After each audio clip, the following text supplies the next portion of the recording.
शिव की स्वर्ण लंका रावण को कैसे मिली? कुबेर के साथ हुए सबसे बड़े धोखे की कहानी। एक मिनट रुकिए, मैं आपसे एक सवाल पूछता हूं, ईमानदारी से बताइएगा। जब आप लंका शब्द सुनते हैं तो सबसे पहला नाम किसका आता है? रावण, है ना? लेकिन अगर मैं कहूं कि यह जवाब अधूरा है तो असल में वो सोने की लंका रावण से पहले किसी और की थी।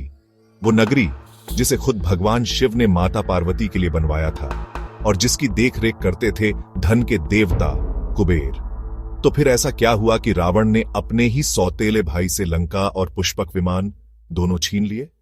आज हम उस कहानी की परतें खोलेंगे जहां भगवान शिव, माता पार्वती, कुबेर और रावण चारों की किस्मत एक दूसरे से उलझ गई थी।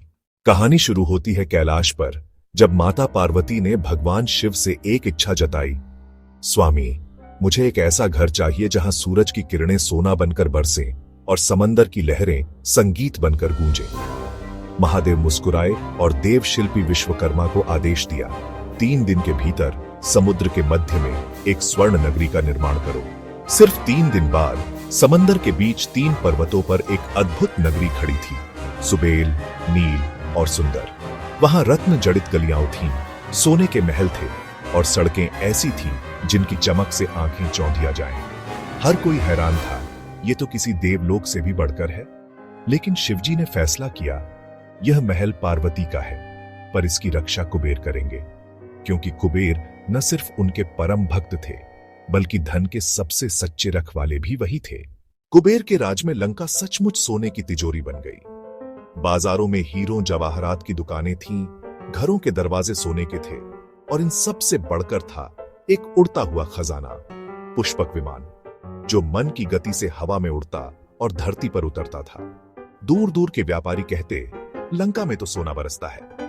लेकिन यह चमक दमक रावण की आंखों में आग की तरह चुभ गई। उसने सोचा, मेरा सौतेला भाई इतने ऐश्वर्य का स्वामी और मैं खाली हाथ।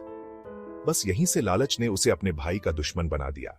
रावण ने ठान लिया, या तो वरदान से लंका मांग लूंगा या युद्ध करके छीन लूंगा। उसने कठोर तपस्या शुरू की, कभी एक पैर पर खड़े होकर तो कभी हवन की आग में खुद को होम करते हुए। जब भगवान शिव उसकी तपस्या से प्रसन्न हुए और वरदान मांगने को कहा तो रावण ने बिना एक पल गंवाए कहा, मुझे लंका और पुष्पक विमान चाहिए। माता पार्वती ने शिवजी को रोकने की बहुत कोशिश की। उन्होंने कहा, स्वामी, इसका लालच कभी नहीं मिटेगा। मगर शिव अपने वचन से पीछे नहीं हटे।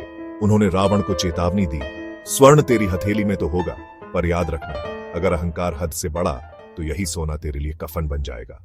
रावण का दूत कुबेर के पास पहुंचा और बोला, लंका अब रावण की है, यह महादेव का वरदान है। कुबेर ने जवाब दिया, वरदान मिला है तो ले लो, पर यह मेरी कर्मभूमि है, मैं बिना लड़े इसे नहीं दूंगा। फिर हुआ युद्ध। एक तरफ रावण की मायावी राक्षस सेना, दूसरी तरफ कुबेर की यक्ष सेना। रावण के पास ब्रह्मास्त्र जैसे दिव्यास्त्र थे, पर कुबेर के पास सिर्फ धन था। युद्ध की वो रणनीति नहीं थी। नतीजा, कुबेर की हार हुई। रावण ने लंका के साथ साथ पुष्पक विमान पर भी कब्जा कर लिया और कुबेर को हिमालय की ओर जाना पड़ा। उन्हें कैलाश पर्वत पर ही शरण मिली। जब रावण लंका के सिंहासन पर बैठा तो शिव और पार्वती वहीं मौजूद थे। पार्वती ने कहा, रावण, याद रखना, ये महल मेरे प्रेम की निशानी था जिसे तूने अधर्म से हासिल किया है। रावण ने सिर झुकाकर कहा, माता, आप यहीं निवास करें, मैं आपकी सेवा करूंगा। लेकिन उसके दिल में अहंकार गूंज रहा था, अब सब कुछ मेरा है। शिवजी ने उसे अपनी अंतिम चेतावनी दी, सोना तेरे हाथ में है, पर जिस दिन तेरा अहंकार अपनी चरम पर होगा उसी दिन तेरा विनाश निश्चित है। जब दुखी कुबेर हिमालय पहुंचे तो शिवजी ने मुस्कुराकर उन्हें समझाया, तुम्हारा धन का भंडार कभी खाली नहीं होगा, और रही बात लंका की तो वो तुम्हें वापस जरूर मिलेगी, बस सही समय आने पर। कुबेर ने पूछा, पर पुष्पक विमान का क्या? शिवजी ने उत्तर दिया, वो भी तुम्हें वापस मिलेगा, श्री राम के हाथों। ये सुनकर कुबेर के मन में उम्मीद का एक दिया जला। उन्हें समझ आ गया कि धर्म की जीत होने में देर लग सकती है, पर होती जरूर है। अगर ये कहानी आपके दिल तक पहुंची हो तो इस वीडियो को लाइक और शेयर जरूर करें और कमेंट्स में बताइए, इस पूरी कहानी में आप किसका साथ देंगे, धर्म पर चलने वाले कुबेर का या अपनी महत्वाकांक्षा के लिए कुछ भी कर गुजरने वाले रावण का। रावण ने लंका को पहले से भी ज्यादा भव्य बना दिया। सोने के हिरण दौड़ते थे और बाघों में रत्न जड़े थे। लेकिन फिर हुआ सीता का अपहरण और शुरू हुई रामायण की वो लड़ाई जिसने सब कुछ बदल दिया।